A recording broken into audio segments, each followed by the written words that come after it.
Bienvenidos a Filosofía Fundamental. Muy buenas noches allá en Madrid, España. Buenos días aquí en México.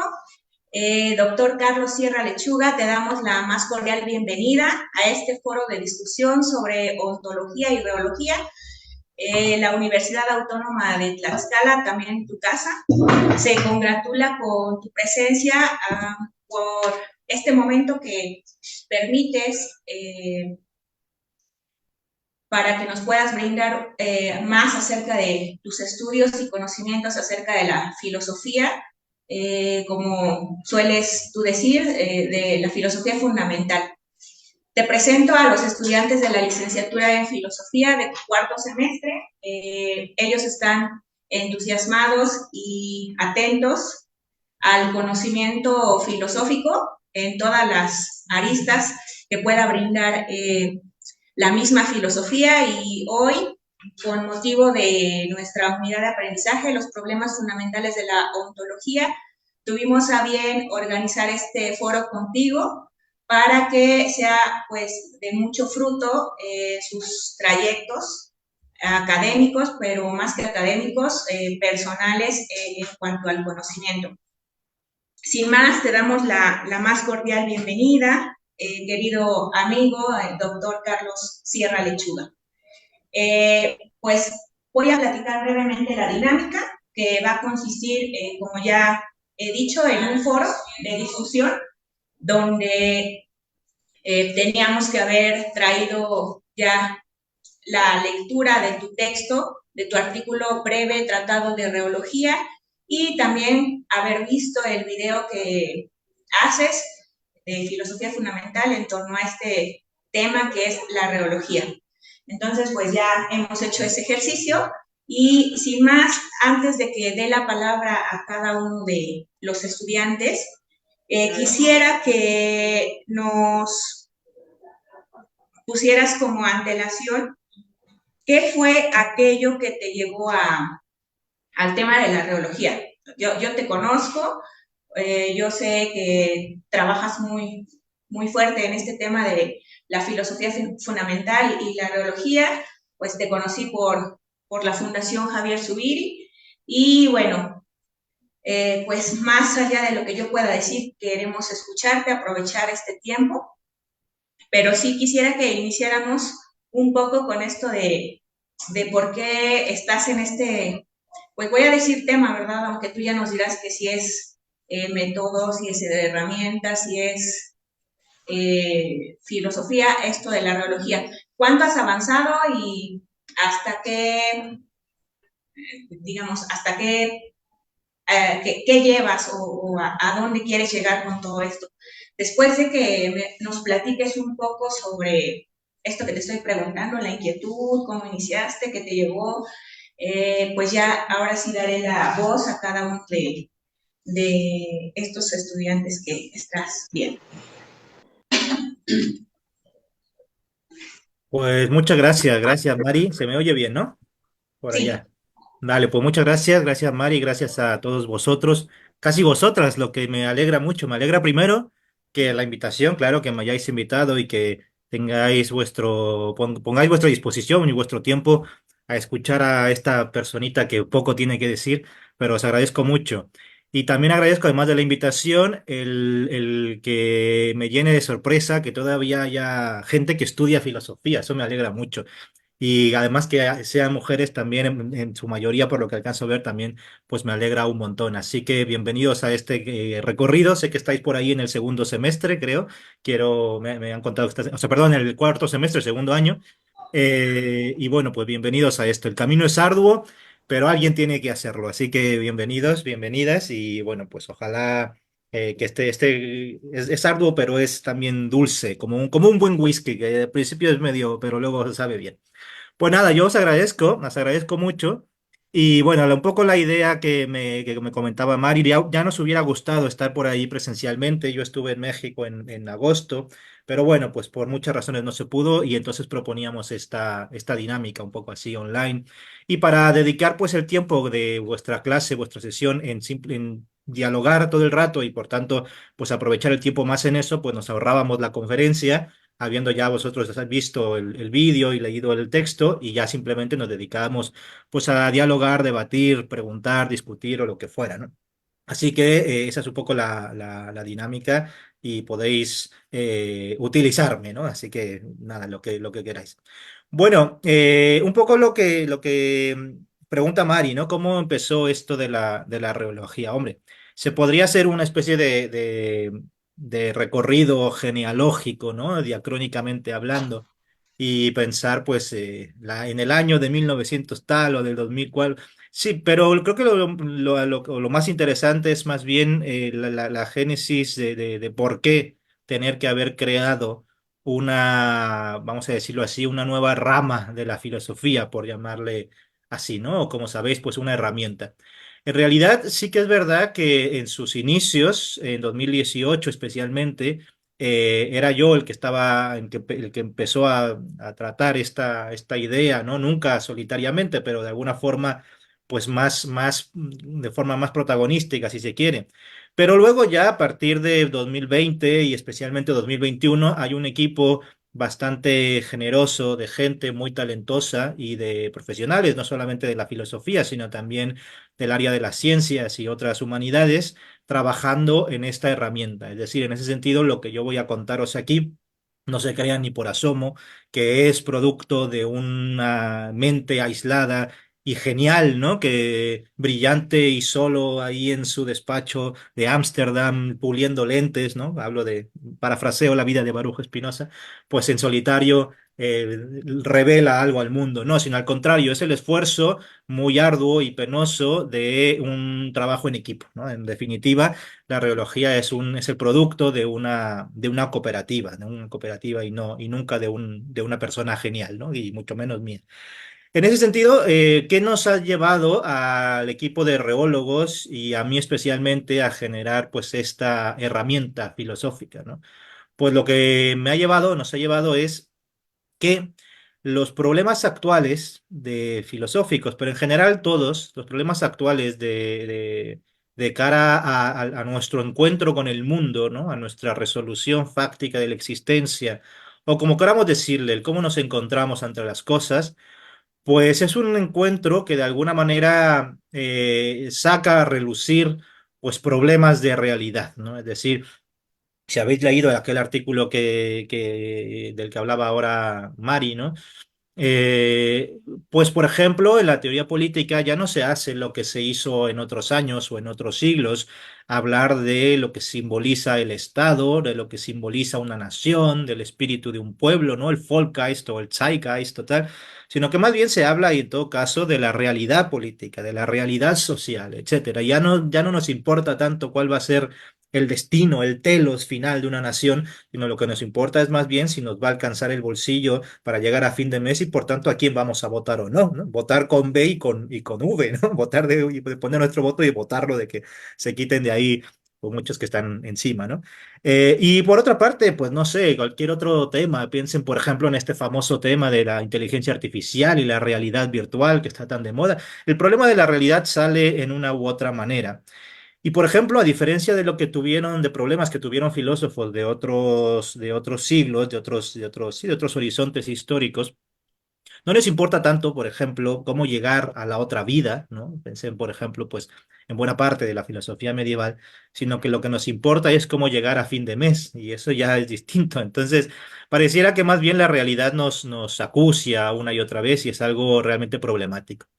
Ahora bien, si bien estamos ya en esa realidad como problema, pues resulta que cuando uno va a la filosofía, al acervo de herramientas que tiene la filosofía y que ha generado a lo largo de su historia, pues resulta que cuando las mira a bien, ¿no? Cuando ve el esfuerzo titánico que han hecho los filósofos, pues lo que encuentra es respuestas o herramientas o sí, respuestas, en definitiva, para sus problemas, ¿no? Para sus problemas de ellos en su momento histórico determinado y en su espacio geográfico especial y tal, ¿no?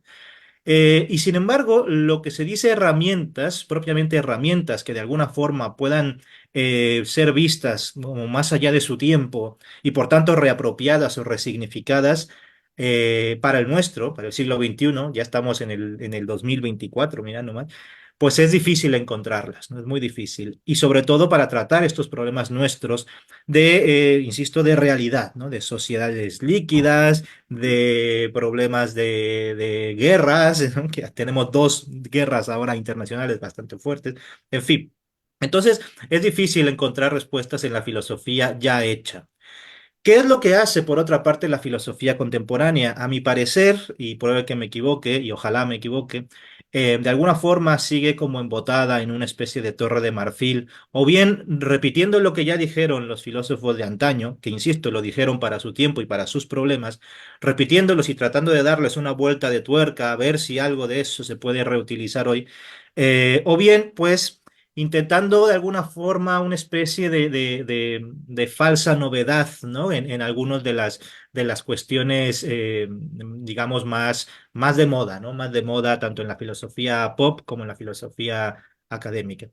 Y entonces, ante ese panorama un poco, digamos, históricamente rico, pero a título de sincrónico, ¿no? De lo que pasa hoy en día, pues un poco desalentador o falto de herramientas, pues era necesario hacer, hacer surgir otra, ¿no? Una que nos ayudase hoy a pensar, pues como gusta decir, como se gusta decir a veces, a la altura de los tiempos, o en la profundidad de los tiempos, mejor dicho, ¿no? Y en ese sentido, no estaban las cosas hechas y había que hacerlas. En ese sentido, la reología no es ni pretende ser un sistema de pensamiento, una doctrina, una escuela de pensamiento en el que basta con que tengáis vuestro carnet de adscripción y entonces ya todos tenemos más o menos las respuestas hechas y las vamos aplicando a diferentes problemas, sino que lo que quiere ser es, pues eso, una herramienta, un método, es decir, una vía de acceso que nos ayude, en vez de a dar una filosofía hecha, que nos ayude a hacer filosofía y que por tanto el usuario de la reología se vuelva ipso facto, en la medida en que la está usando, se vuelva filósofo, ¿no? Se haga filósofo. Entonces, lejos de repetir filosofías hechas, lo que pretende hacer la reología es rehacer el camino del filósofo y en este caso hacerlo pues en el siglo XXI, en la tercera década ya empezada del siglo XXI. Así que eso es un poco lo que llevó a la creación de esta herramienta, que ahora discutiremos todo lo que se quiera, ¿no? ¿Dónde estamos o hacia dónde vamos? Que era la segunda pregunta con la que quería empezar Mari, ¿no? La verdad es que el tema este de la reología, que como digo, empieza más o menos en solitario en 2018 para 2020 y 2021, ya tiene un equipo fuerte de gente, insisto, muy brillante y comprometida con el tema de la reología. Y no, y empezamos o sea, tuvimos que generar de alguna forma un espacio en el cual podernos reunir para construir esta herramienta, es decir, para hacer filosofía en definitiva, pues de cara a las exigencias de nuestro tiempo, ¿no? Y de nuestra historia, claro, de nuestro espacio también. Y ahí surgió en el 2020, me parece, finales de 2020, y luego ya el público 2021, el Seminario Permanente de Reología. Y ahí hay, pues han habido, yo creo que en total han habido 25 por ahí investigadores, ahora habrá como 15, si mal no recuerdo. Y de hecho por ahí veo en el público, la gente que está por ahí conectada, pues también hay por ahí un par, ¿no? David Higuera, por ejemplo, etcétera. Y esta gente, lo que estamos haciendo todos en equipo, pues es de alguna forma construir una forma de filosofar que tenga el rigor intrínseco que se requiere a la hora de pensar seriamente los problemas y que por tanto no deje fuera el mundo en el que estamos, ¿no? Que eso es lo que suele pasar curiosamente en el filosofar contemporáneo, que o bien se filosofa desde una torre de marfil sobre un mundo que no existe y que por tanto pues deja de lado los problemas que verdaderamente nos acucian. ¿Dónde estamos entonces? Pues la verdad es que creo que estamos bastante avanzados. Hay una literatura de reología ya publicada yo creo que de una cuarentena de textos escritos, publicados, todos públicos, además, todos están en la página web de Filosofía Fundamental, en la parte de seminario de reología. están todos públicos, porque muchos se han publicado en la revista de Filosofía Fundamental y otros fuera, pero los hemos pirateado y como nosotros tenemos los derechos morales, pues los compartimos y no nos importa lo que digan las editoriales, están ahí todos públicos. Y esos textos han sido escritos, pues insisto, por gente tanto del ámbito de la filosofía como de otras humanidades, como de científicos en activo, que hay que decirlo, la reología atrae a muchos científicos, por lo demás, ¿no? Además de cosas por escrito, hay gente que se ha ido interesando no solamente por lo que lee, sino también por lo que ha visto pues en sesiones como estas, o bien en charlas divulgativas pues de YouTube o qué sé yo, ¿no? En podcast y demás. De hecho, hace un rato, en la mañana de aquí, me entrevistaron unos chicos de Venezuela, bueno, es una red internacional de estudiantes y la sección de Latinoamérica la llevan unos chicos venezolanos y me han entrevistado sobre reología precisamente, ¿no?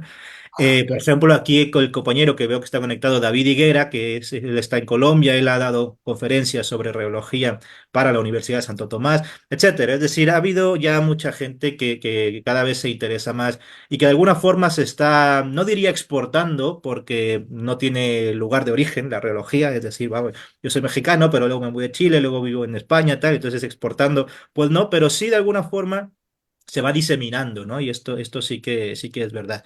Insisto, ¿por qué ocurre esto? Pues porque la reología es una herramienta y por tanto es autónoma respecto de cualquier autor. O sea, no espero, ni tampoco creo ninguno de los miembros del equipo, que cuando se habla de reología se hable de mí, ¿no? De mí, Carlos Sierra Lechuga o quien sea, ¿no? En plan, el gran filósofo de no sé quién. No, no, no, no esperamos eso. Lo que esperamos es que la herramienta sea autónoma y que por tanto sirva al usuario, sirva a quien la quiera usar, sirva a quien quiera tener de alguna forma un método, ya hablaremos de qué es eso de método, pero que de alguna forma tenga un método para filosofar, lo pueda hacer con indiferencia de si un autor, por ejemplo yo o cualquiera del equipo, se la presta, ¿no? No, esto no es una cuestión, insisto, de autor que tenga copyright, al contrario. Es una herramienta que como herramienta está objetivada y que espera ser útil para el usuario. Una herramienta, eso sí, en construcción, porque claro, si la propia realidad es dinámica, pues aquello con que nos acerquemos también tendrá que serlo, ¿no? En fin, eso es un poco en donde estamos parados ahora. Hay en el tema especial eso es, digamos, en el tema de reología básica, lo que es la herramienta como tal, pues hay publicado mucho, pero también es verdad que ya se ha usado para pensar temas en especial, ¿no? Temas relacionados con la antropología, temas relacionados con las ciencias, y más temas relacionados con el tiempo, el espacio, con la epidemiología, etcétera, ya utilizando la reología y lo que se venga prontamente, ¿no? Así que eso, pues de cara a las dos preguntas que me hacía Mari. Bien, muchas gracias. Pues sin más, con este preámbulo que ya nos dio el doctor, le voy a dar la voz a cada uno de los participantes hoy. Podemos iniciar y se va armando el diálogo, la tertulia. Adelante. Buenas noches, doctor. Una pregunta, al estar investigando acerca del término de reología, me topo con mucha información, pero más encaminada hacia otro contexto, que es el fluido de ciertos materiales. Entonces, yo quisiera saber por qué usted utilizó el término y darle este enfoque más filosófico, ¿no? Porque se ha utilizado, pues como le repito, más en física, ¿no? En la física con respecto a los materiales. ¿Cómo llega usted a utilizarlo en filosofía? Muchas gracias por la primera pregunta. Mira, en ese texto del que hablaba Mari, el de ¿cómo se llama? ¿Qué es reología? Breve tratado de reología apto para todo público.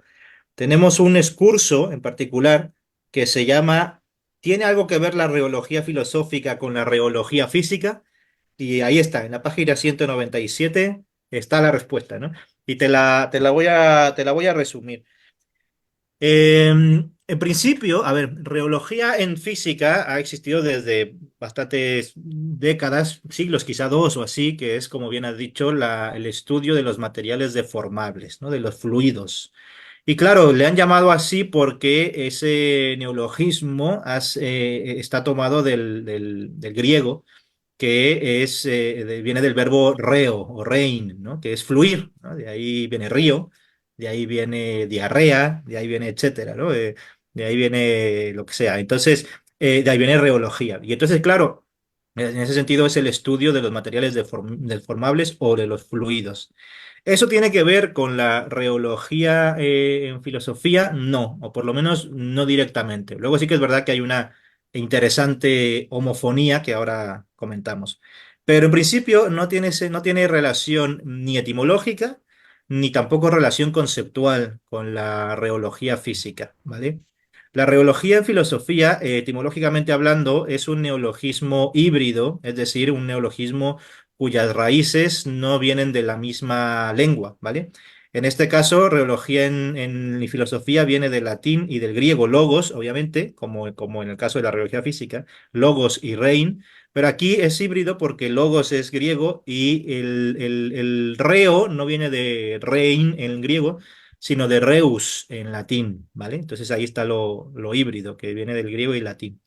Reus en latín, pues obviamente como casi que lo acusa su propio nombre, pues significa reo, un reo, el preso, ¿no? El reo. Y claro, es interesante porque la etimología de Reus en su momento fue relativamente discutida, ¿no? Y por ejemplo, Marcel Mauss, que fue un antropólogo, en su magnífico ensayo sobre el don, en su libro Ensayo sobre el don, habla de esta palabra Reus.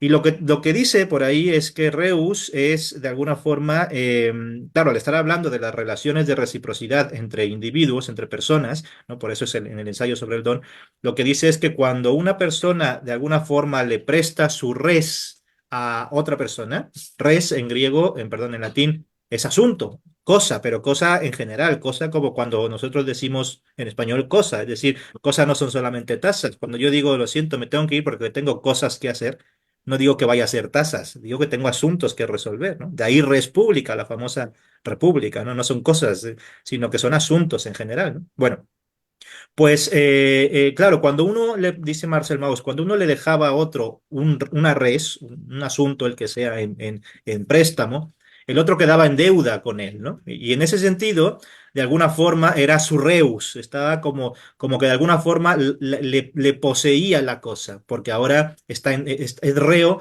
de la relación de reciprocidad en la que ahora le toca a él pues eso, dar de vuelta ese quid pro quo, ese duo des, etcétera, dar de vuelta algo. Y en ese sentido, Reus, pues era el que estaba poseído por la res.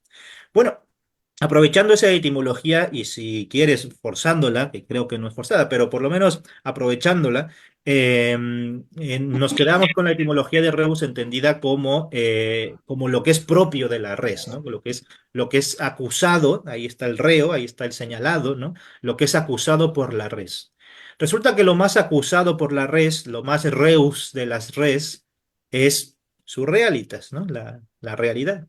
Y por tanto, reología en filosofía es, si quiere decirse en una frase, pues es la investigación de la realidad.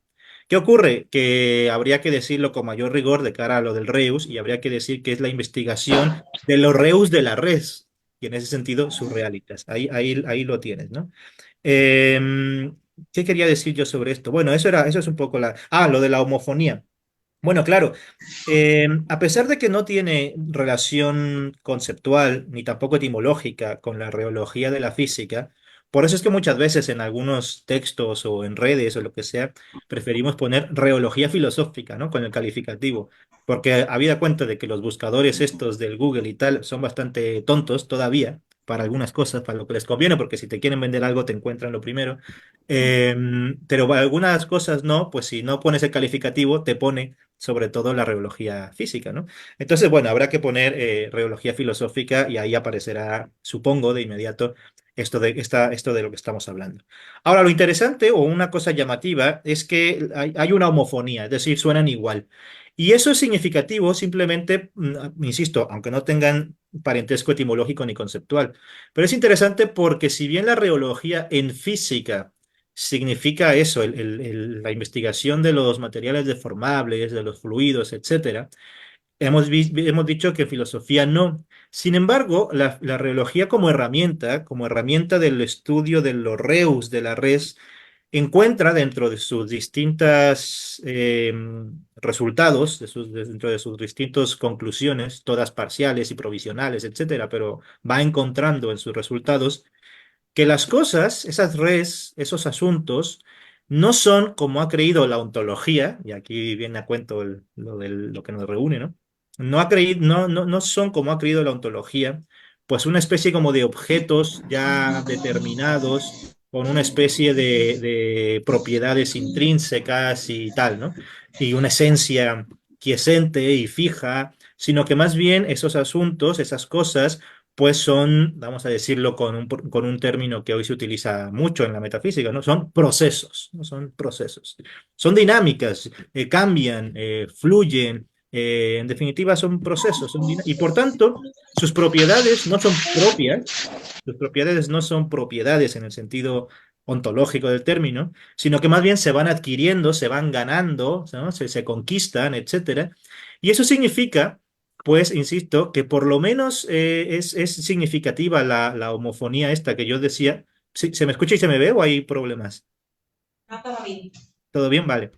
Eh, significa que esta homofonía es de buena fortuna, porque así como en física significa el estudio de los fluidos y tal, pues es de buena fortuna porque en reología filosófica una de estas conclusiones es que las cosas son, si se quiere, fluidas, ¿no? O son flujos, algo que la ontología pues difícilmente acepta, ¿no? Y eso es interesante. Entonces, si bien ni etimológica ni conceptualmente tienen sentido, o sea, tienen parentesco, por lo menos la homofonía es una coincidencia alegre.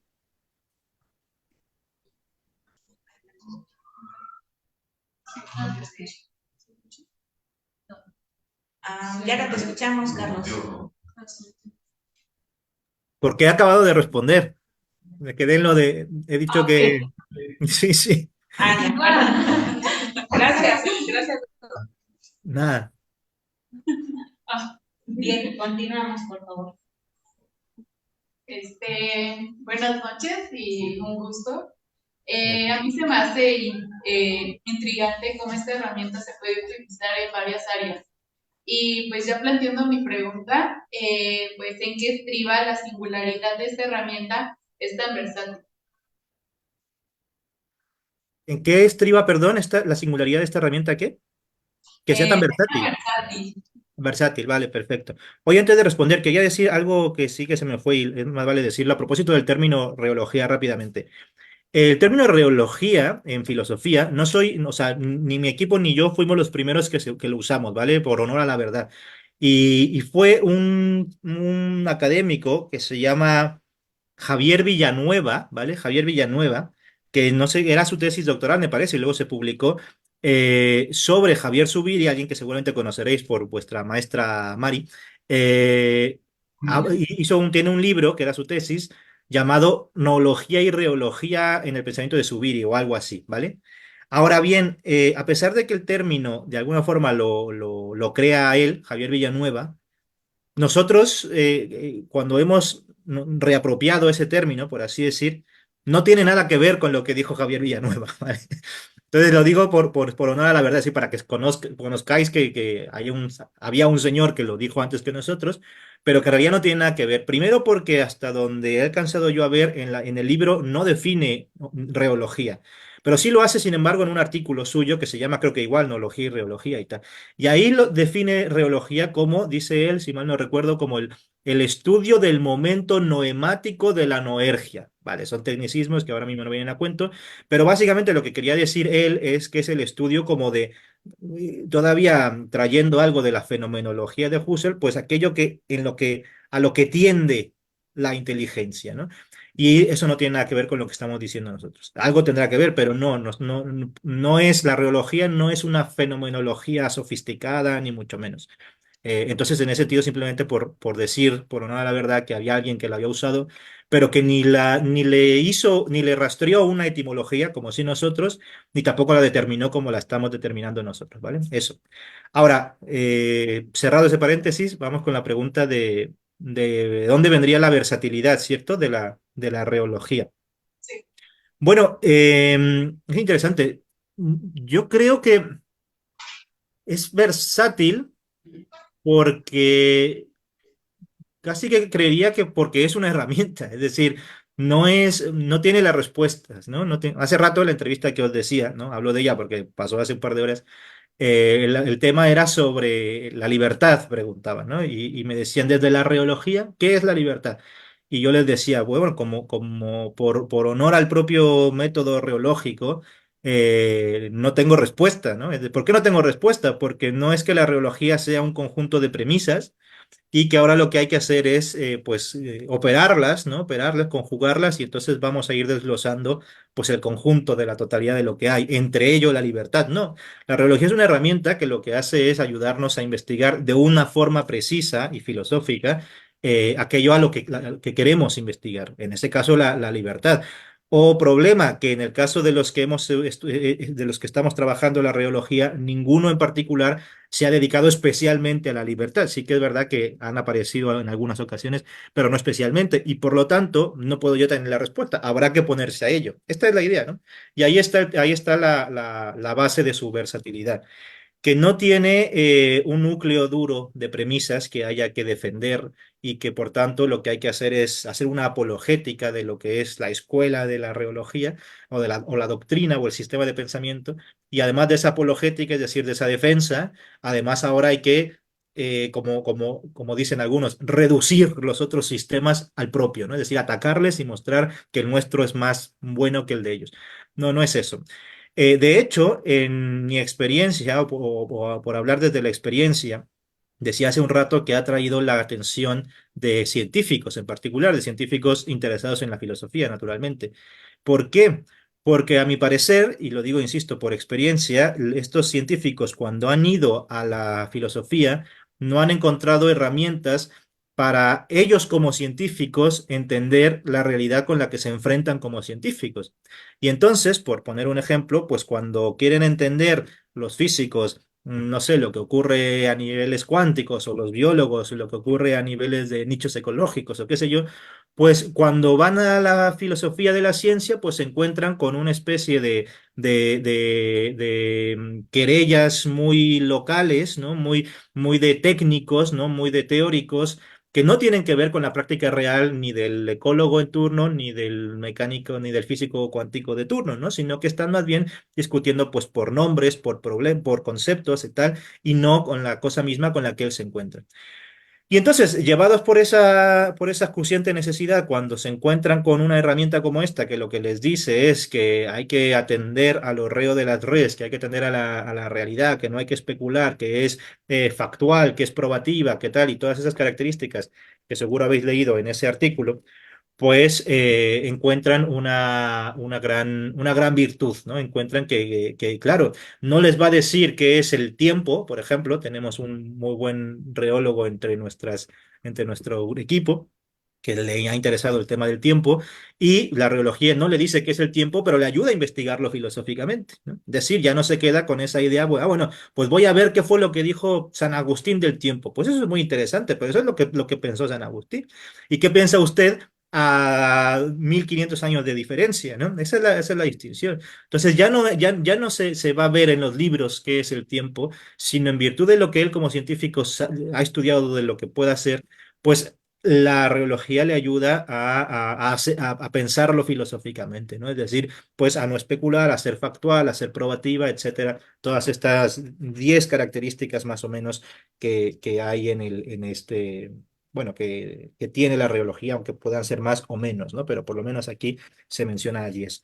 Y eso creo que ahí radica su versatilidad, en su carácter de herramienta, ¿vale? De ser una herramienta. Es decir, que no está casada ni con ningún autor, ni con ninguna respuesta, y tampoco con una escuela de pensamiento. Es decir, yo creo que los reólogos en activo, ¿no? Los miembros del Seminario Permanente de Reología, que por cierto está abierta la convocatoria para la quinta temporada, está abierta hasta el 10 de marzo, podéis animaros y veniros, y si sois estudiantes estáis becados además gratuitamente, así que apuntaros. Bueno, pues lo que ahí hacemos, no estamos, creo yo, todos de acuerdo en todo, ¿no? Es decir, discutiremos, lo que tendremos en común es la metodología, la herramienta que además está en construcción, insisto, pero no los resultados, no las conclusiones. Sí que es verdad que podemos llegar a resultados convergentes. Hombre, pues sí, porque de alguna forma hablamos de lo reo de las redes, de la realidad. Pero eso no implica que todos estemos de acuerdo y que eso seamos una escuela y hagamos apologética, ni mucho menos, ¿no? Entonces creo que más bien radica ahí su versatilidad, que no está casado con un autor, que no está casado con una escuela y que al contrario lo que hace es entregar unos marcos teóricos, unas herramientas conceptuales, unos conceptos, si se apura, sí, unas formas de proceder a diferentes teóricos, sea científicos, humanistas o lo que sea, de las que carecía fuera de la reología. El ejemplo este del tiempo creo que es paradigmático, es decir, se van a ver qué dice San Agustín, alguien que pensó hace 1500 años, se va a ver qué pensó Husserl, ¿no? Bueno, está ahí, es interesante todo eso, y de alguna forma nos dirán pistas, pero hace falta, ¿y cómo hacemos nosotros para pensar eso? ¿No?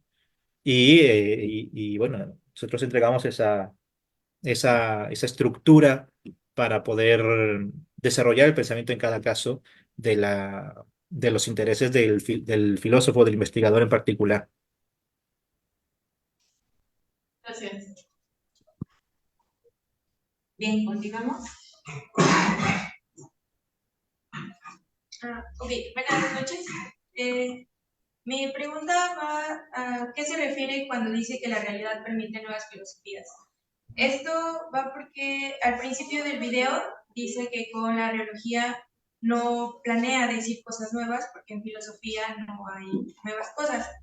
Pero luego cuando nos explica qué es la reología y nos dice que deviene de la realidad, comenta que es justamente la realidad lo que permite nuevas filosofías. Entonces me gustaría que me explique un poquito eso. Vale. Que en filosofía no haya cosas nuevas.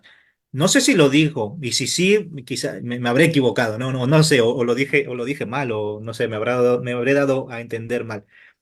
No, yo creo que en filosofía hay cosas nuevas, es decir, definitivamente no creo que no sé, como decía Whitehead, ¿no? Por ahí decía Whitehead que toda la filosofía era una nota a pie de página de Platón.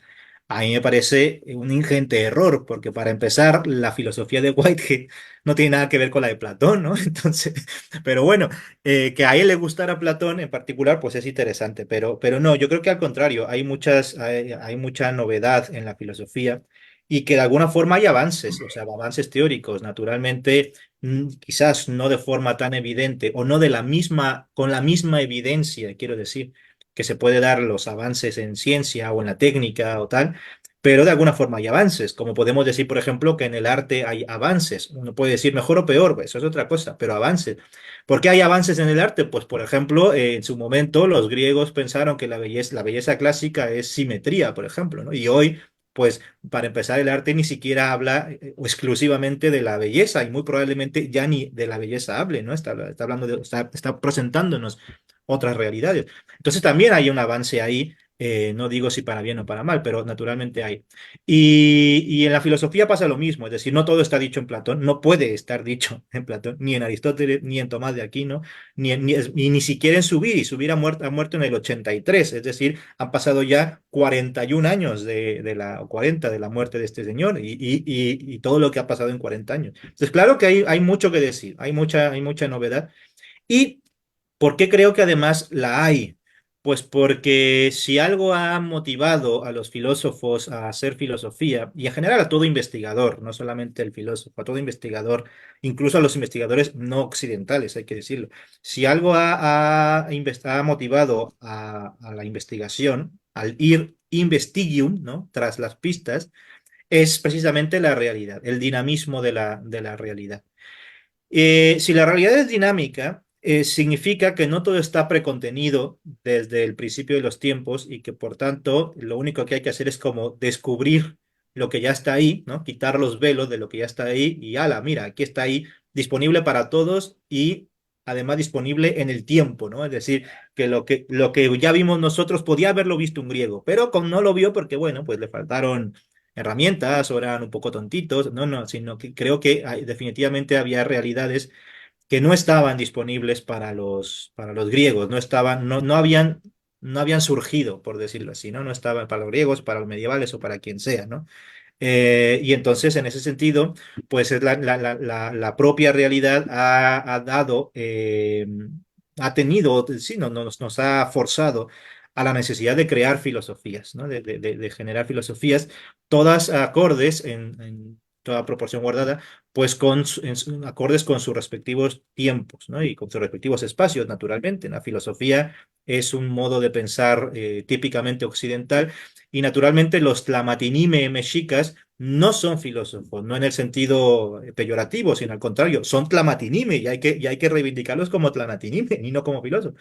Quiero decir con esto que es la propia realidad la que ha generado nuestras formas distintas de investigar, ya sea no solamente en distintos espacios geográficos o geopolíticos, sino también en distintos tiempos y que por tanto pues el propio devenir de lo real, el propio dinamismo de lo real, invitará o exigirá, mejor dicho, a que estemos pues a la altura de esa exigencia, ¿no? A esa exigencia.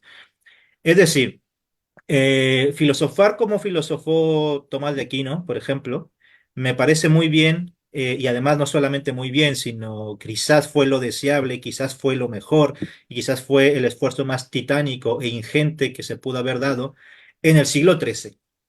¿Ves?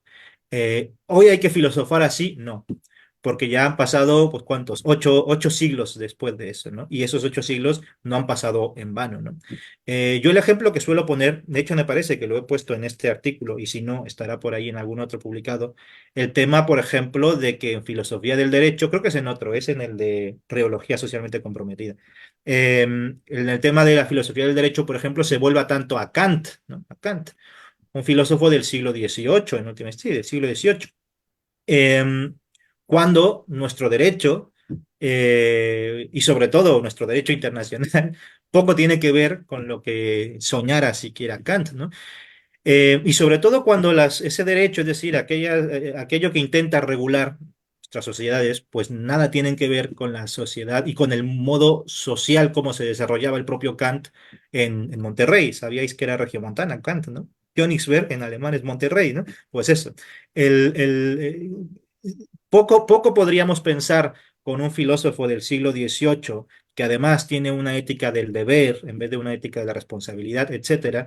Pues, por ejemplo, los problemas sociales que hoy nos acucian, donde lo que hay son, pues, eso, sociedades líquidas, géneros fluidos, etcétera. Cuando las cosas han cambiado tanto, es decir, cuando han aparecido más realidades que las que había entonces, pues definitivamente los filósofos de entonces ya no nos sirven hoy. No quiero decir que sean inútiles, al contrario, hay que entenderlos muy bien y en su tiempo para ver el esfuerzo titánico de cómo en el siglo XVII, del siglo XVIII, ha aparecido un gigante como Kant, ¿no? Pero definitivamente es lo que mejor podía haber hecho el pensamiento occidental filosófico en ese siglo. Han pasado ya varios desde entonces y por tanto hay más realidad. La realidad está enriquecida, incluso para bien o para mal. Quiero decir, hay realidad, la realidad ha dado más de sí. Y por tanto, esas filosofías de entonces, de alguna forma, necesariamente van a quedarnos cortas. No es que sean malas o inoperantes, sino es que nos van a quedar cortas porque no han sido diseñadas para lo que hoy tenemos.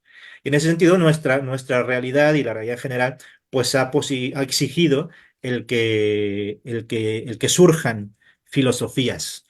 Hoy, en particular, si lo miras, pues digamos, sí, a vuelo de pájaro, ¿no? Panorámicamente, lo que hoy hay en el ámbito de la filosofía, curiosamente, son los realismos, ¿no? Hay muchos realismos por todas partes y se oye realismos especulativos, nuevos realismos, realismos científicos, etcétera, como que hay una especie de auge de realismo. No me parece trivial el que coincidan, aunque después cada uno sea distinto en los detalles, ¿no? Pero que el que coincidan en esa apelación a la realidad, luego habrá que ver qué entienden por real, pero que coincidan en esa apelación. ¿Por qué? Por lo que decía hace unos minutos al principio de la charla, ¿no? Porque los problemas que hoy tenemos se presentan como problemas de realidad. Es la realidad la que nos está haciendo problema. Y por tanto la filosofía, la que hoy está surgiendo, se está teniendo que reconfigurar como realista a su manera, ¿no? Ahora, si lo alcanzan o no lo alcanzan, si lo logran o no lo logran, es otro tema, pero es significativo que por lo menos haya ese factor común.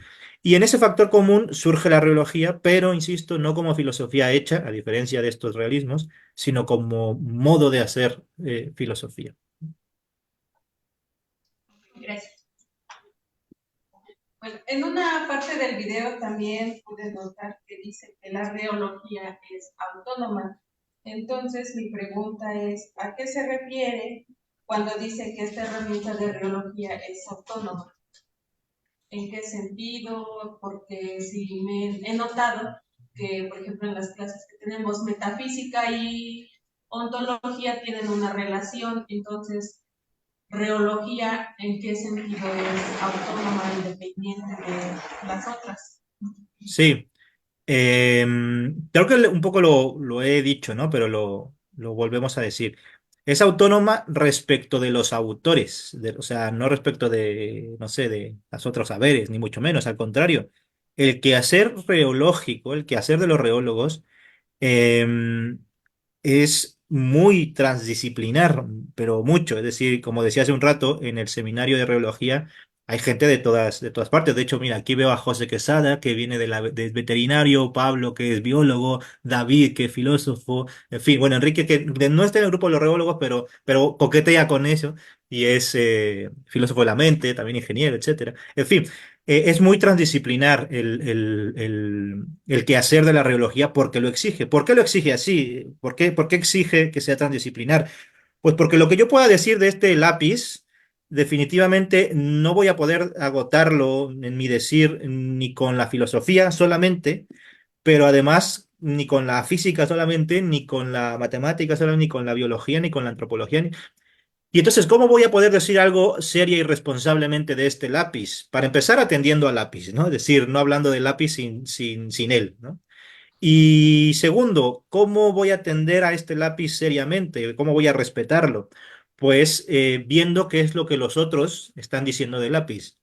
Porque si no, pues lo que pueda decir yo como filósofo estará muy lejos de lo que de hecho sea el lápiz y de lo que de hecho sea el lápiz para el antropólogo, para el físico, para el médico, etcétera, ¿no? Entonces, en ese sentido, es muy transdisciplinar la reología.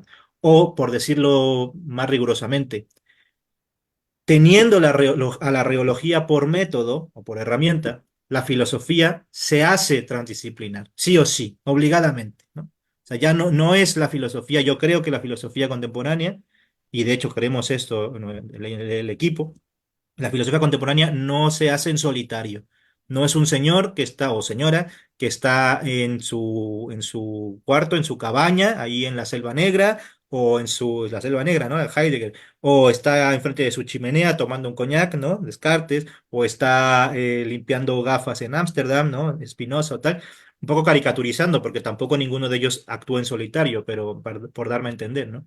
No se hace filosofía en solitario, no se puede. ¿Por qué? Porque lo que hemos dicho, esta realidad es tan compleja, excede este lápiz, la realidad del lápiz excede a este lápiz. Y al ser un excedente de realidad, pues tenemos sí o sí que trabajar en equipo. Así que esta es la obligación de una filosofía contemporánea, ¿no? Ahora bien, por eso es que no es autónoma en ese sentido. Tú decías, pues la ontología está relacionada con la metafísica y tal, pues lo mismo la reología en ese sentido. Ahora bien, es autónoma porque es autónoma respecto de cualquier autor. Es decir, no es, pues un poco lo dije hace un rato, pero lo repito. Cuando se habla de reología, sí, cuando se habla de reología, no se habla de Carlos Sierra Lechuga, que soy yo, por cierto, no se habla de mí.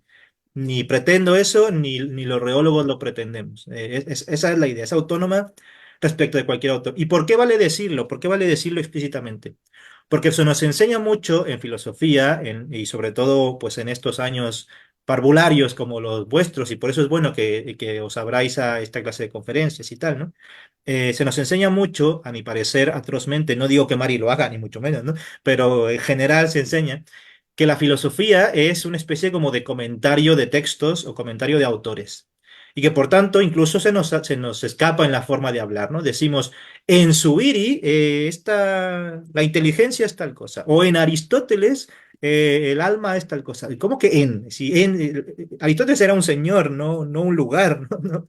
Lo que podemos decir es que según Aristóteles, y para su tiempo y para su espacio, pues el alma era tal cosa, o según Zubiri, eso es distinto. Pero no es Zubiri, es decir, los autores no son, a mi parecer, perdón, fines en sí mismos que haya que estudiar en filosofía, sino que son medios. Son medios que habrá que utilizar justamente como herramientas y habrá uno en su carrera filosófica, en su carrera de investigación, habrá que aprender a decantar lo que han dicho esos señores para que nos pueda servir como herramienta. Ahí está lo difícil, pero bueno, toda empresa cognoscitiva es difícil, claro, ¿no? Entre ellas la filosofía.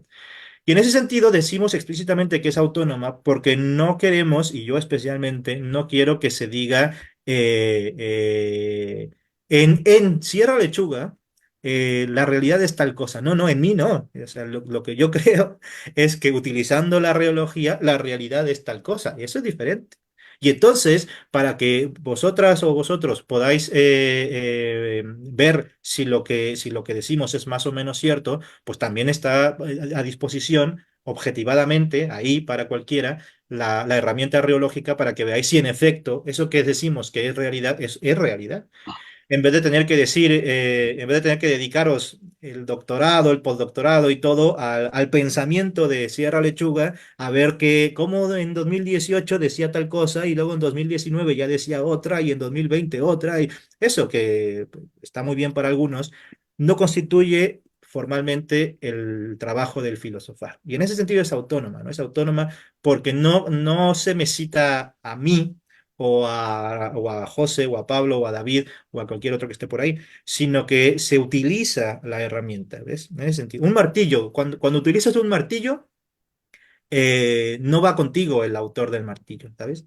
De hecho, lo que hizo el autor del martillo, antes de que existieran las patentes y todas estas cosas que nos, que nos atenazan la creatividad, fue entregar a la humanidad una herramienta formidable, ¿no? Que sirve para un montón de cosas. Martillar, bueno, sirve para, sí, para golpear, para martillar, etcétera. Y eso es lo significativo, porque ahora de alguna forma ha objetivado algo que solo le servía a él, que era golpear, ¿no? Una piedra o lo que fuera, ha objetivado una herramienta que está ahí disponible para cualquiera. Y eso es lo interesante, que carece de patente, carece de autor. Obviamente hay un autor, pero quiero decir, no es prescindible.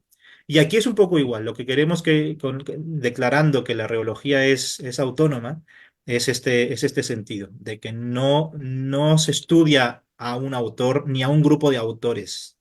La reología es una herramienta que habrá que construir, insisto, sigue en construcción y supongo que seguirá, porque esa es la naturaleza de la realidad que estudia y por tanto habrá que irse modificando en cada caso, y no un decantado ya quiescente, cristalizado en unos libros que haya que investigar y que haya que ponerlos por encima de las cosas para las que fue diseñada la reología. Eso es. Gracias. Damos paso a otras dos interrogantes.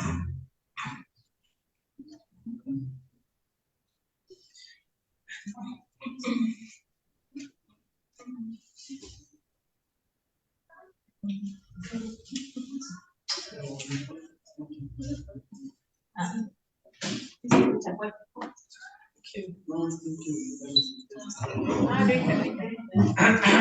Hola, doctor, buenas tardes. Aquí, en México, y buenas noches. ¿Dónde se encuentra usted? Bueno, yo sí quisiera pues, extenderle una felicitación porque me parece que el trabajo que está realizando es un trabajo que tiene unos fundamentos y unas bases de lecturas que ha realizado usted a través de pues, el tiempo que lleva estudiando, y me parece que de ello surge esta propuesta que hace, ¿no? En torno a la filosofía y en torno a una nueva herramienta para hacer filosofía, y eso sí me parece de suma importancia recalcarlo. y se nota, ¿no? O sea, leyendo los artículos y la manera en la que usted se desenvuelve, por ejemplo, ahorita o en los videos que realiza, eh, pues sí, da cuenta de una muy buena lectura, de una muy buena reflexión y etcétera. Por eso digo. Aunado a ello, me parece que el tema da para mucho, ¿no? O sea, podríamos, a mí me parece que incluso de las pocas preguntas que han surgido ahora, me parece que el tema es muy extenso, ¿no? Podríamos estar horas y días y meses discutiendo todo lo que conlleva en torno a esta herramienta y a esta propuesta, ¿no? Pero pues como no nos da el tiempo para ello, yo quisiera nada más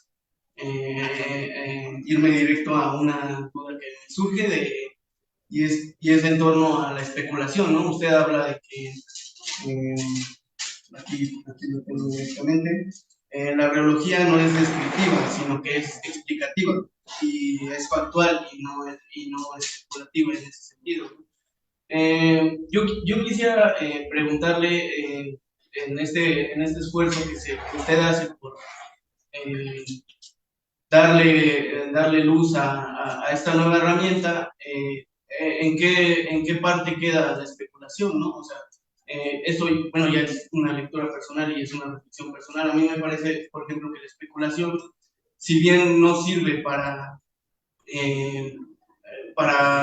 que los hechos ocurran en la realidad o en un contexto inmediato, en ese sentido, sí sirve para poder plantear lo que puede ir surgiendo en el futuro, ¿no? Entonces, la pregunta en concreto sería si la reología deja obsoleta totalmente a la especulación o qué lugar ocupa la especulación en torno al estudio reológico, digamos. Sí. Gracias. Muchas gracias a ti primero por las felicitaciones, gracias a ti pues por felicitaciones totalmente indebidas, pero muchas gracias, y por la pregunta, es interesante. Claro, ahí lo habrás leído, ¿no? En el punto 6 del artículo aquel sobre factual, página 131, se trata ese tema especialmente sobre la especulación, ¿no?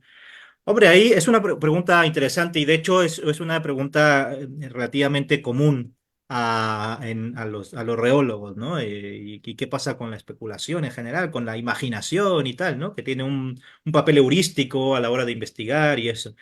Eso es verdad, lo que pasa es que habrá que ver qué se entiende por especular, ¿no? De que es distinto, ¿no? Independientemente de una discusión semántica de qué es lo que pueda significar especular, entiendo que tu pregunta, tu inquietud va por la parte, pues esta en última instancia, el preguntarnos, el adelantarnos, el conjeturar, etcétera, pues tiene una función heurística a la hora de investigar, es decir, pues en la propia ciencia uno lanza una hipótesis y dice, a ver si esto va, ¿no? Y con eso uno va guiando su investigación y tal.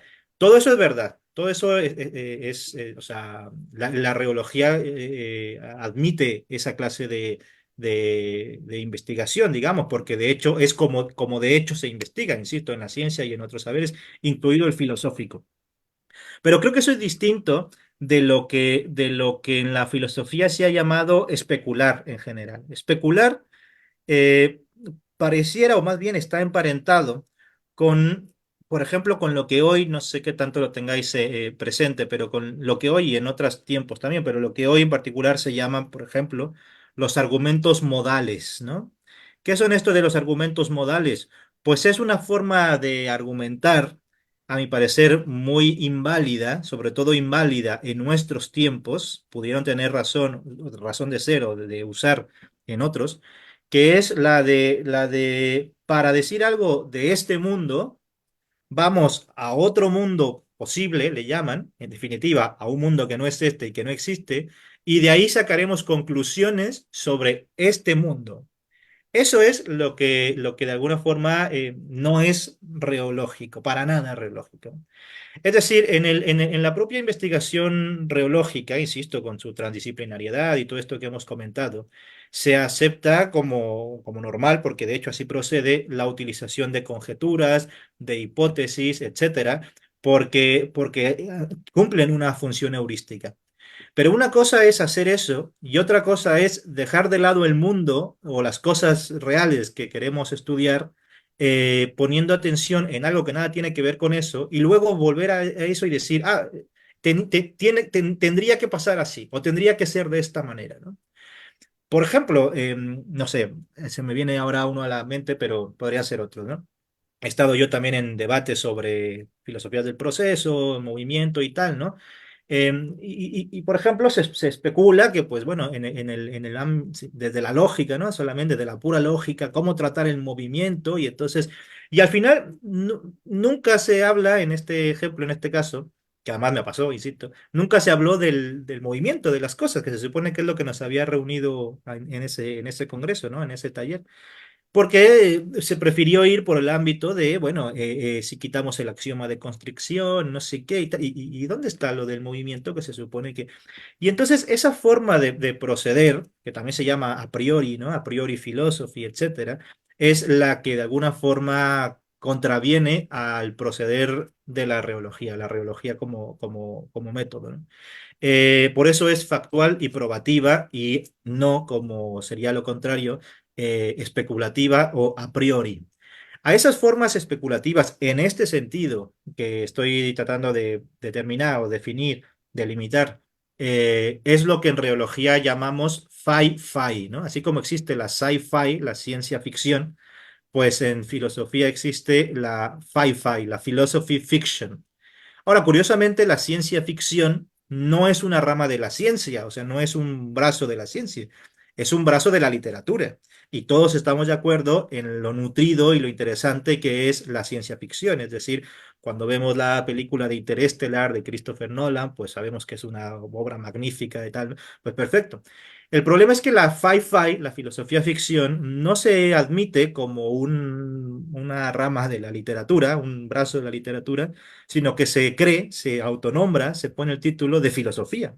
Es decir, es como si pensáramos que la ciencia ficción, por ejemplo, Godzilla o qué sé yo, fuesen ciencia, y no es el caso. ¿Sí ves? Ahí está la diferencia. Entonces, así como en las ciencias, en la filosofía también es posible el conjeturar, el aventurarse, ¿no? El generar hipótesis. De hecho, cuando tengáis que hacer vuestras tesis, solo serán tesis cuando la hipótesis esté probada, ¿no? Cuando haya vuestra hipótesis será, pues no sé, la que queráis tratar cuando acabéis vuestra carrera. Y luego, acabado el libro de unas 500 páginas, 300 páginas, entonces ya será una tesis, ¿no? Ya será una posición. Mientras tanto, es simplemente una subposición, una hipótesis, ¿no? Y todo eso es válido. De hecho, cuando se nos ha preguntado esta misma pregunta ya antes en otros contextos, donde, por ejemplo, en la ciencia incluso se habla de los famosos experimentos pensados, ¿no? Los Gedanke-Experimente.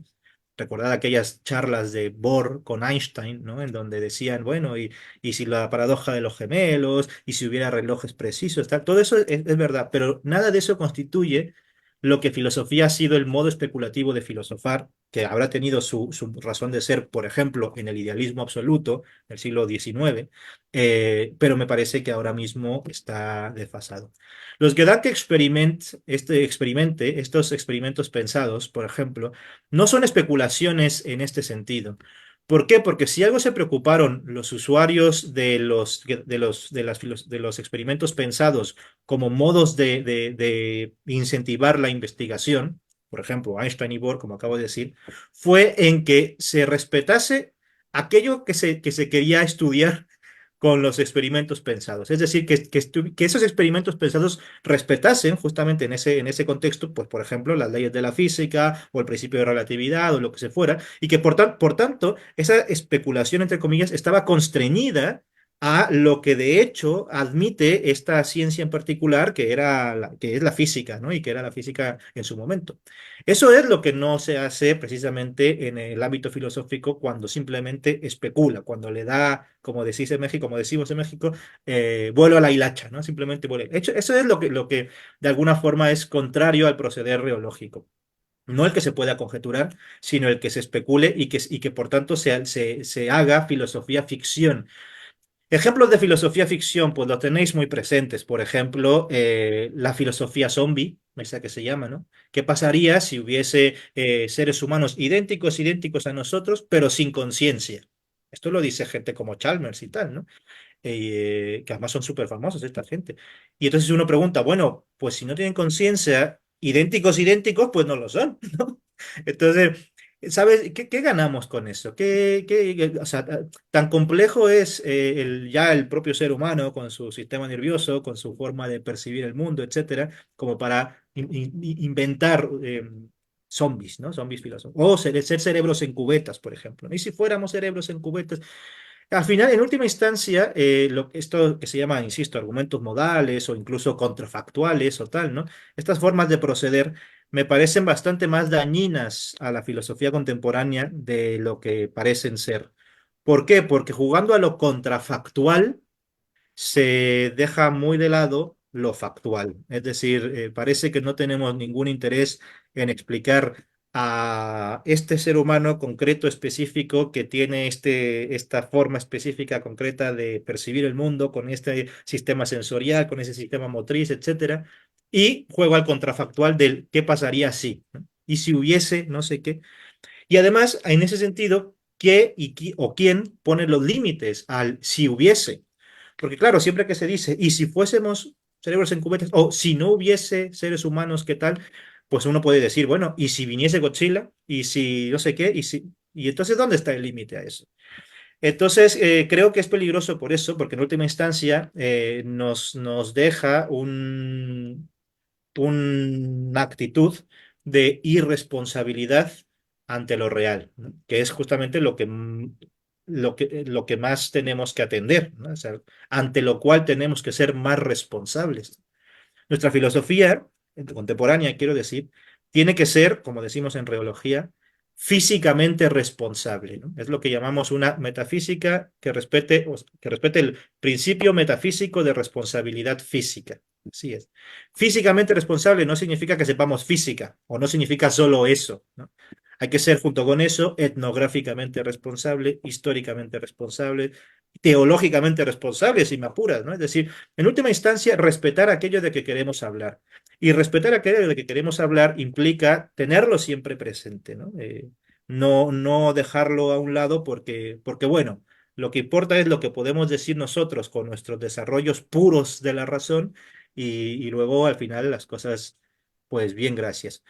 Justamente en virtud de seguir esa vía de la especulación, o si se quiere, la vía lógica, como decimos, pues es que mucha gente, como hace rato decía, pues muchos, entre ellos científicos, pues no encuentran en la filosofía el amigo que esperaban, ¿no? O la amiga que esperaban. Porque dicen, madre mía, yo tratando de entender pues esto del tiempo y tal, y resulta que me lo quieren hacer ver como el axioma de constricción y no sé qué, y no. Entonces, en ese sentido por resumir otra vez la respuesta, ¿aceptamos la especulación? Sí, especulación tiene un sentido lato, como el de conjetura, el de hipótesis, el de aventurar respuestas, el de la abducción, si quieres, que la abducción es una forma de argumentar, etcétera, pues sí. Si tiene un sentido que es el usual en la filosofía, por lo menos desde el siglo XVIII, no. No porque al contrario es lo más contrarreológico que hay, ¿no? Es muy irresponsable.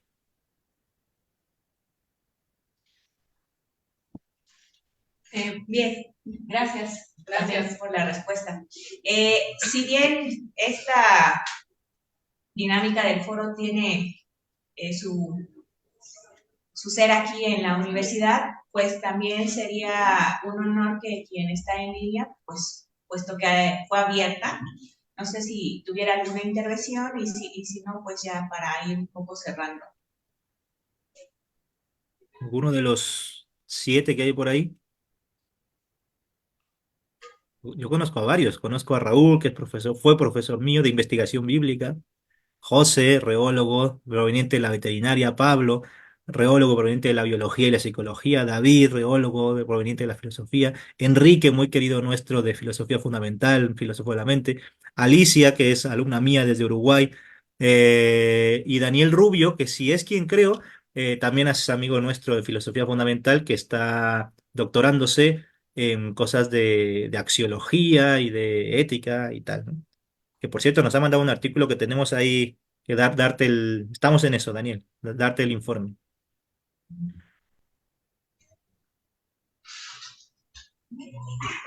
Oye, si no tenéis preguntas, yo quisiera simplemente comparar muy brevemente la reología con la ontología para Sí. que, pues un poco por lo que nos trae, ¿no? En el título de esta reunión, ¿no? Brevemente.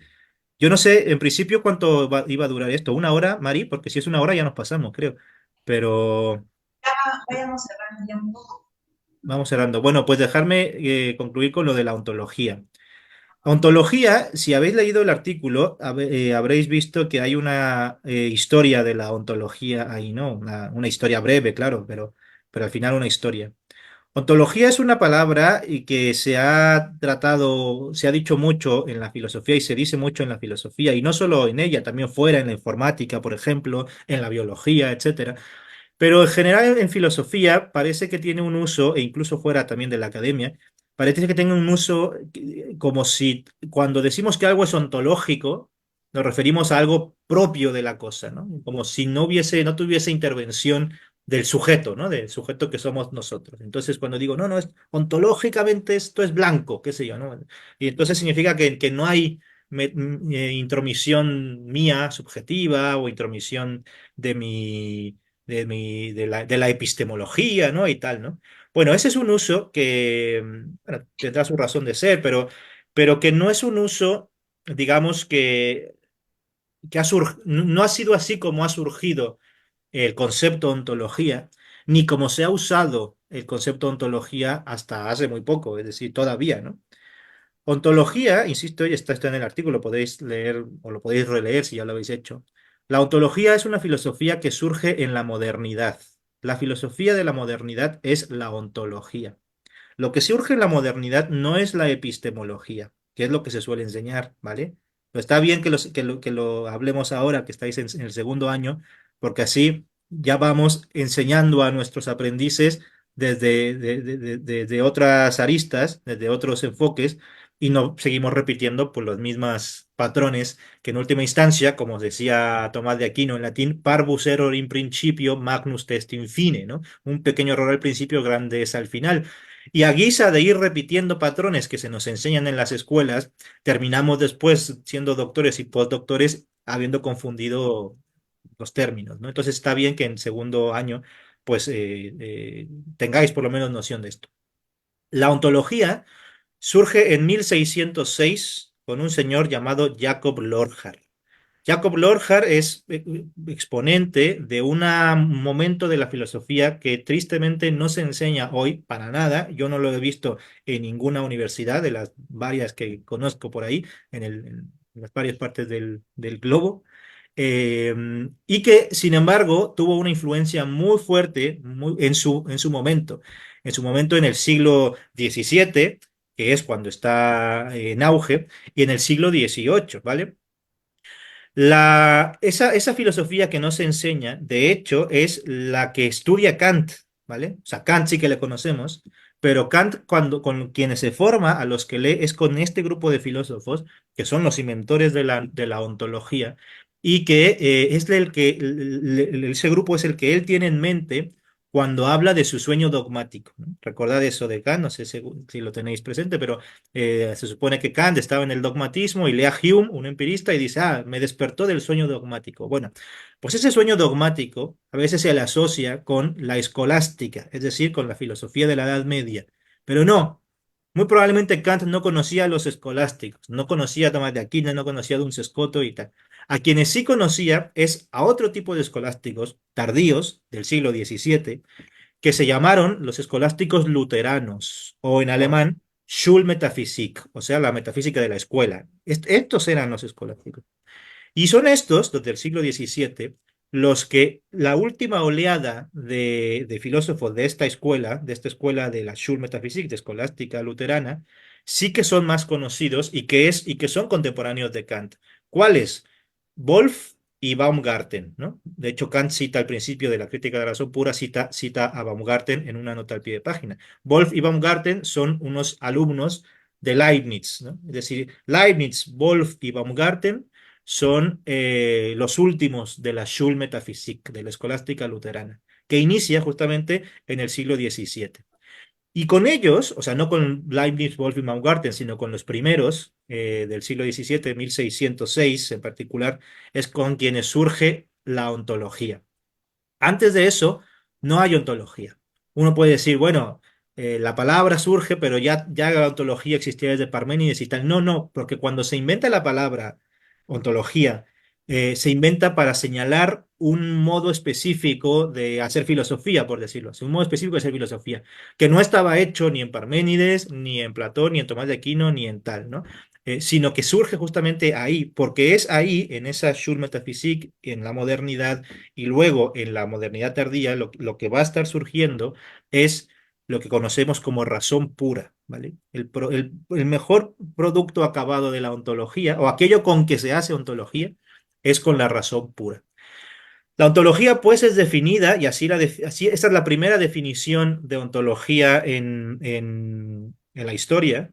La da Jacob Lorjar, que escribe en latín, pero la define en griego, y dice que es una episteme tu noetu en noetu. Yo os aconsejo que ahora que estáis jóvenes, os metáis a saco al griego y al latín, porque se hizo mucha filosofía y muy buena filosofía en griego y en latín. Entonces, hay que saberlo, por lo menos unas nociones, eh, buenas nociones, ¿no?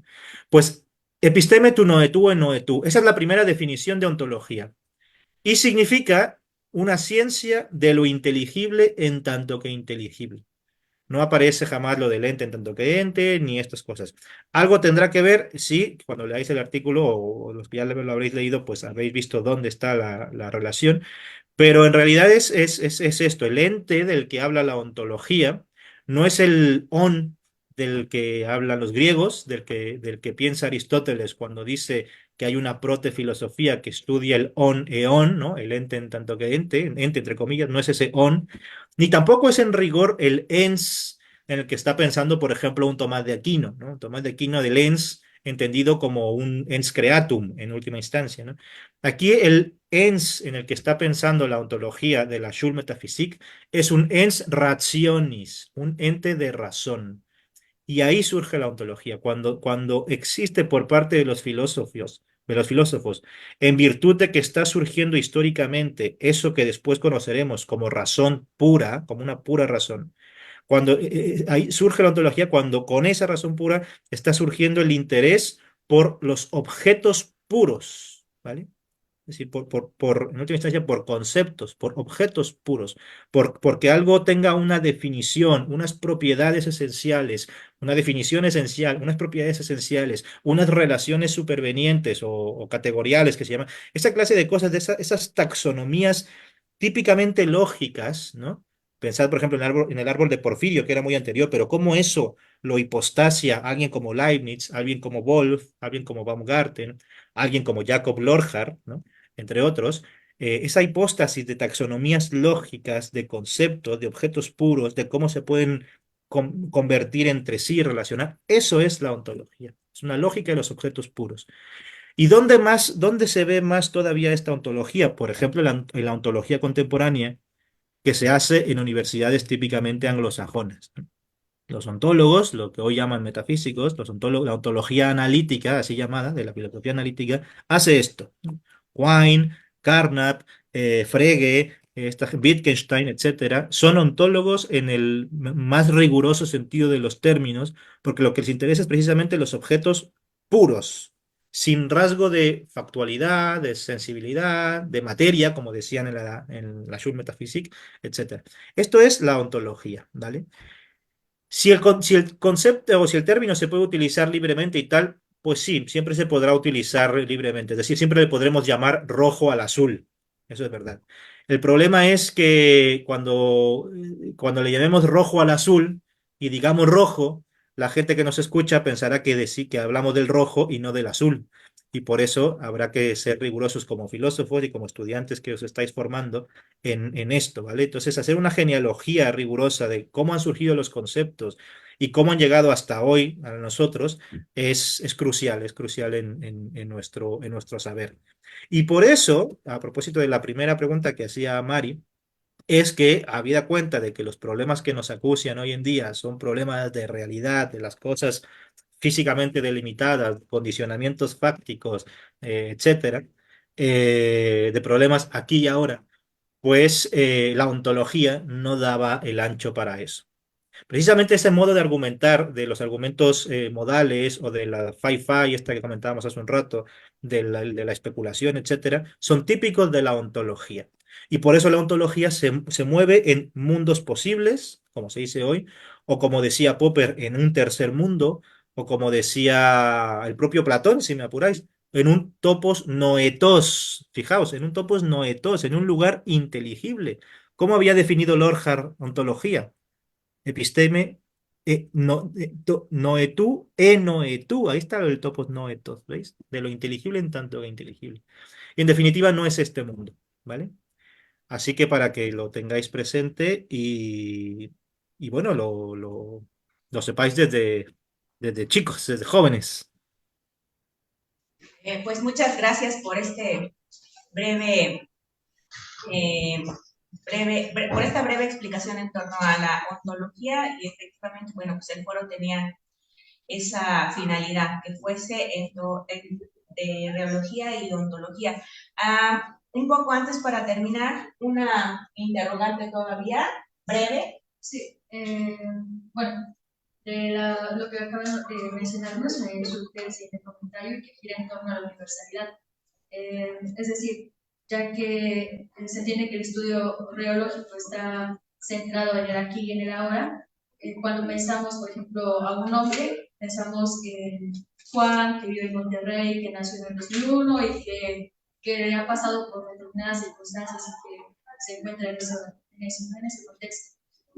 En situaciones específicas, contingentes y dejamos de pensar en ese momento en abstracción, en lo que sería, por ejemplo, un hombre, qué es el hombre y quién es el hombre.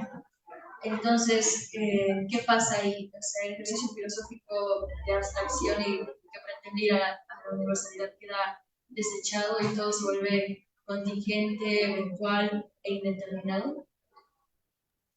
Magnífica pregunta, muchas gracias, muy, muy interesante. A ver, la respuesta rápida, así, y ahora la explico, ¿no? Pero la respuesta rápida sería sí, o sea, sí, todo se vuelve contingente y la aspiración de universalidad y tal queda desechada. Sería la respuesta rápida. Ahora, sé que eso puede desilusionar un poco, sobre todo pues porque como estudiantes pues que queríamos llegar a ese conocimiento a priori, apodíctico, necesario, etcétera, ¿no?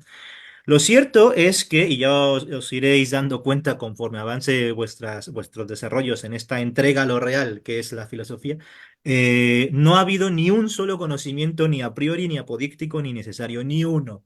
Ni siquiera el matemático, ¿no? O sea, la matemática también se pensó en su momento, por ejemplo, que era toda analítica, ¿no? Es decir, que bastaba con tener unas proposiciones, unas premisas bien definidas y luego a partir de ahí ir iterando una serie de operaciones y tendríamos toda la matemática contenida ahí.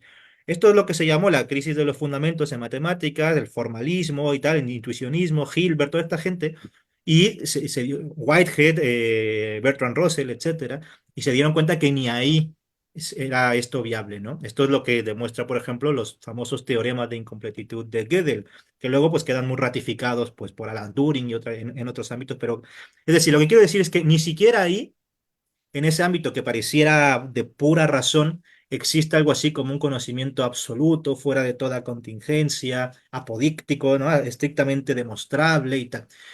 Es decir, no quiere decir que no se pueda demostrar un teorema matemático. Hombre, claro que sí. De hecho, los teoremas son teoremas porque se demuestran, claro que sí. Lo que quiero decir es que esas demostraciones y la idea de razón que se tiene detrás de todo esto no es esa razón potentísima que se creyó antes de toda esta crisis, ¿no? Esta es la idea. Por ejemplo, tú piensas en la propia matemática, por seguir ahí, ¿no? ¿Qué es un triángulo? Bueno, pues podemos decir, hombre, un triángulo, eso sí que es necesario y apodíctico y claro, y siempre un triángulo es triángulo aquí y en todas partes, ¿no? En todo mundo posible es un triángulo. Bueno, dígaseme qué es un triángulo, porque si un triángulo es, por ejemplo, aquel polígono cuyos ángulos internos suman 180 grados, pues resulta que en una geometría no plana no es así. Tenemos triángulos perfectamente delimitados como triángulos y sus ángulos internos no suman necesariamente 180 grados, ¿no? O un círculo. ¿Qué es un círculo? Ah, pues es el conjunto de puntos que equidistan de un centro, ¿vale? Pero eso dependerá, y ahí esta vez que no es a priori necesario, etcétera, dependerá de la métrica que esté usando. Porque, por ejemplo, si yo uso lo que en matemáticas se llama una métrica del cangrejo o del taxista, que también se llama, y sigo esa definición de poner el conjunto de puntos que equidistan de un centro, lo que visualmente aparece, dada esa métrica, es un cuadrado, un rombo en particular, y no un círculo, ¿no? No una circunferencia como la tenemos entendida. Entonces, ni siquiera ahí la cosa está clara en ese sentido. Ahora bien, ¿eso significa que debemos renunciar a la razón, al conocimiento, a la ciencia, a la matemática, a la filosofía? No. Significa que hay que hacer ciencia, matemática, filosofía con nuestra razón. No con una razón que se pensó que teníamos y que no teníamos, que era la razón pura, una razón divina o divinificada o cuasi divina, ¿no? La de un Dios que no sé, que está ahí aislado de todo y que puede ver todo, ¿no? Como se dice hoy, ¿no? Con el ojo de Dios desde arriba, sin comprometerse con nada. Esa no es nuestra razón. Si Dios es eso, bueno, pues allá Dios, ya le preguntaremos cuando le veamos, pero no es nuestra razón. Y por tanto, los sueños de esa razón pura, de tener una ciencia, sea la filosófica o la que se quiera, apodíctica, necesaria, universal, etcétera, pues eran sueños propios de un momento histórico, concretamente de Occidente, no todos los pueblos lo han tenido, pero de Occidente, filosófico, si quieres, pero que no es ya el nuestro, ¿vale? Que no es ya el nuestro. Eso significa, insisto nuevamente, que no podemos hacer ya filosofía, no. Significa que hay que hacerla de otro modo. Ahí está la razón, una de las razones de ser, que espero que se haya visto, de la reología. En el caso de la antropología, por seguir con tu ejemplo, cuando hablamos del hombre, de hecho a mí me gusta decir más el humano, porque ya esto del hombre en las sociedades liberales contemporáneas, ¿y qué pasa con todas vosotras, que sois todas mujeres ahí, ¿no? Pero bueno, entiendo que digamos, bueno, pero el género homo, bueno, da igual, hombre no nos pelearemos por la palabra. Pero bueno, en el caso antropológico, eh, el humano concreto, las personas concretas, pues eso, es Juan o Carlos, que está ahora mismo aquí en Madrid frente a vosotras y tal, o vosotros. Sin embargo, la pregunta, ¿qué es el hombre? Pues es una pregunta que quería tratar al hombre, al humano, como qué es esencialmente, independientemente de las condiciones históricas, particulares y tal. Bueno, pues es que yo creo que tratar de responder a una pregunta como esa, o a esa en este ejemplo, sin condiciones históricas, sociales, individuales, etcétera, vas a dar la respuesta que sea y no va a tocar en lo absoluto a lo que soy yo como Carlos, tú como, no sé cómo te llamas, pero bueno, como Alicia, como Pablo, como José o como Raúl que están ahí, ¿no? Es decir, podemos decir, y qué es lo que ha ocurrido, de hecho, en la antropología filosófica de otros tiempos, que han inventado qué es lo que es el hombre, ¿no? ¿Qué es el hombre? Y resulta que nada de eso respondía a lo que éramos en cada caso, ¿no? Y entonces se han generado ideas de la humanidad, muchas de ellas falsas, en el mejor de los casos, y en el peor, muchas de ellas peligrosas, ¿no?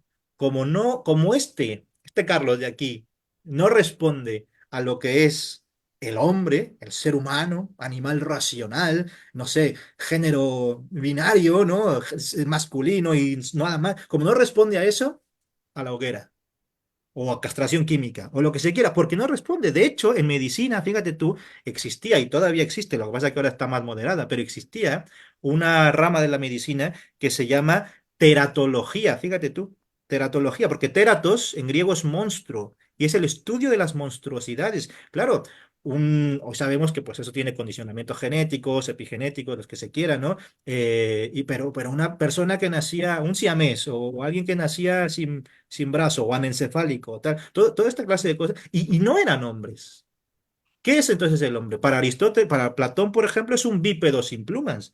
Para Aristóteles es un zoon logon eion, un animal que tiene logos, ¿vale? Pero eso es suficiente. Y los que no, los que nacen, por ejemplo, o los que están en estado vegetativo, es decir, que ya no tienen logos, ¿Ya no son humanos?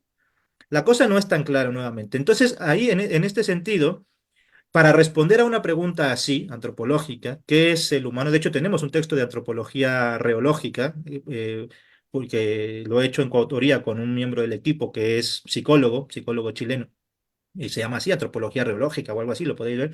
Lo que hay que hacer es, utilizando la reología como herramienta, es ver lo que somos en cada caso. Y ahí está la ganancia teórica que tenemos con esta herramienta.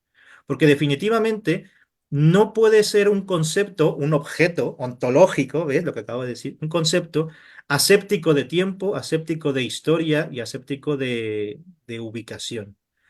¿Es esto relativismo, por utilizar palabras que pueden sonar familiares pues iniciando la carrera, ¿no? Relativismo y no, no es relativismo. ¿Por qué? Porque el relativismo solamente tiene sentido ante el absolutismo, es decir, ante quien cree que tiene que haber un tal, en este caso, un hombre delimitado y definido a priori, ¿no? Ejemplar, como decían los medievales. Hay una causa ejemplar a la cual tienden pues todos los humanos, ¿no? No es relativismo, porque el relativismo supone su contradistinto, que es el absolutismo. Lo que es reológico. No es ni relativista, ni universalista, ni absolutista, ni tal. Es reológico. ¿Qué quiere decir eso? Que lo que importa es, si lo que nos importa es qué es el ser humano o la realidad humana, habrá que verlo en la realidad humana. No en lo que una idea tenemos de lo que debería ser, qué es lo que ya de suyo es. Y por tanto, cómo de suyo siendo lo que es, da de sí. ¿Ves? Esta es la idea. Esta es la idea. Lo que de suyo somos en cada caso. Y definitivamente, pues eso, la noción, fíjate, la noción con base en esta noción de hombre, de antropos que tenían, por ejemplo, los griegos, se ha construido la sociedad occidental y esa sociedad occidental ha construido con base en eso la idea de civilización. Y con base en la idea de civilización se ha avasallado y se ha arrancado toda otra forma de organización social que no sea la típicamente occidental. Entonces hay que tener mucho cuidado con eso. Ya lo ves tú, los negros no eran hasta hace muy poco tiempo hombres o seres humanos, si quieres. ¿Por qué? Porque se tenía una idea previa a la res. Y esto es muy peligroso. Así que la forma reológica de pensar, de filosofar, digamos, la ganancia explicativa, la ventaja teórica que tiene, es que la idea preconcebida que podamos tener de lo que sea, en este caso de ser humano, bien, pero hay que tenerla al margen. Vamos a ver la cosa. ¿Qué es eso que ya estamos llamando de facto humanos y cómo se comportan, cómo dan de sí, de suyo, cómo de suyo dan de sí? Y vamos a ver entonces, en virtud de eso, qué es el hombre o los seres humanos hoy y para nosotros, en definitiva. Claro. Las mujeres para los griegos no participaban de ese antropos. Participaban, pero poco. Fíjate, ni las mujeres, ni los esclavos, ni los niños, claro. El antropos, ese que está pensando Aristóteles, es el antropos griego, el hombre libre, el hombre literalmente, el varón libre, ¿vale? La mujer dice, vale, sí, también es un animal racional, un animal que tiene logos, pero no tiene autoridad. O sea, si bien tiene logos, no tiene autarquía. Y como no tiene autarquía, es propiedad de quien sí tiene autarquía. O sea, es un antropos disminuido. Entonces hay que tener cuidado. Y lo mismo el esclavo que dice, hombre, sí, participa del tener logos, pero ni tiene autarquía, ni tampoco tiene, como decían, bueno, no tiene ni autoridad, ni tampoco tiene libertad, claro, no tiene eleutería, ¿no? Entonces, ¿ves? Entonces, bueno, son nombres, pero muy disminuidos. Y en el caso del niño, bueno, está tutelado hasta que no sea hombre y libre, claro. Entonces, ¿qué idea de hombre tenemos? Pues habrá que verlo en cada caso. Y nuevamente, no se trata de renunciar a filosofar seriamente y rigurosamente. Lo que pasa es que hay que hacerlo como hoy bien podemos. Eso es, como hoy podemos. No como se pensó cuando creíamos que teníamos acceso a una razón pura, que pensábamos como Dios, que éramos reflejo del pensamiento divino, qué sé yo, ¿no? O que teníamos, no sé, la hegemonía de la razón, como lo creían los griegos, etcétera, ¿no? Entonces, eso hay que andarse con cuidado. No significa que no podamos hacer ciencia, de hecho la hacemos. Significa que no podemos hacer matemática, de hecho la hacemos. Y no significa, pues, que no podamos hacer filosofía. Lo que significa es que hay que hacerlo con nuestras herramientas. Y ahí está la reología. ¿Ves? No con las herramientas que tuvo Hegel, que eran otras, superpotentes, que tuvo Tomás de Aquino, que eran otras, también potentes a su manera, etcétera. Esto es. ¿Qué trajo la razón pura de Hegel? Lo que trajo fue el pangermanismo de Otto von Bismarck. Y con eso, pues lo que terminaría en lo que llamaron después la razón instrumental, claro. Entonces, claro, en estas ideas de absoluto, de a priori, de necesario, que parecen inocuas, hay mucho peligro. Y entonces hay que pensar con nuestras herramientas. Que antes teníamos un bolígrafo así de grande que se llamaba razón pura y con ese podíamos conocer todo absolutamente a priori y tal, pues probablemente con lo que conocíamos en ese entonces. Que ahora nos ha quedado este boli chiquitito, pues sí. ¿Qué hacemos? ¿Lanzar el boli y dedicarnos al alcohol? Bueno, pues habrá quien crea que sí, ¿no? Algunos ciertos filósofos habrán renunciado a eso, ¿no? El nihilismo, ciertas formas de posmodernismo, etcétera. Pero hay otros que decimos, hombre, no, aunque sea con este boli, pero con esto vamos a filosofar. ¿Por qué? Porque es el nuestro. Resultaba que el otro gigantesco no era el nuestro. Y esta es la idea. No es relativismo, insisto, es atender a la res, ser respetuoso con ella. En este caso con la res humana, pero ¿ves? Bien, pues muchas gracias, Carlos, por esta última interrogante.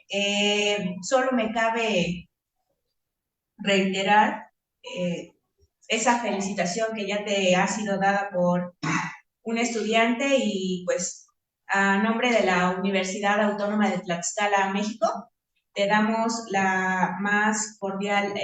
damos el más cordial agradecimiento. Pues seguimos trabajando en este camino arduo que es el de la filosofía. Qué bueno que se haya dado esta oportunidad porque incentivas de alguna manera, como ya lo has escuchado, a cada uno de estos estudiantes para que siga hurgando más en esta labor del filosofar, del pensar y repensar lo que ya se ha dicho. Obviamente que todos estamos en el mismo tenor de la felicitación. Seguimos pues por cualquier otra oportunidad que se pueda dar más adelante. Yo sé que tendrás a bien escucharnos y tomarnos en cuenta. Y sin más, pues te damos las gracias. La Facultad de Filosofía y Letras está agradecida con los estudiantes y bueno, también a los presentes. Les agradecemos mucho su paciencia y su reflexión. Sin más, pues eso sería todo. Muy buenas noches allá en Madrid, España. Hasta pronto. Muchas gracias a todos ustedes. Gracias por la invitación. Que sepáis que tanto yo en lo personal, como Filosofía Fundamental, como Centro y como el Seminario de Reología en particular, sois todos bienvenidos a lo que queráis, ¿no? Entonces estamos a vuestra disposición. Preguntas que tengáis sobre historia de la filosofía o sobre la propia reología o tal, pues hacérnoslas y seguro que habrá siempre alguno de nosotros encantado de ayudar a las nuevas generaciones, que insisto, os felicito porque sois de los valientes que vais a tomar esta ingente labor de filosofar en un mundo tan atroz como el que les está quedando, de que les estamos entregando tristemente. Así que enhorabuena, gracias por esa valentía y a seguir adelante. Lo que necesitéis, pues bienvenidos. Muchas gracias. Gracias.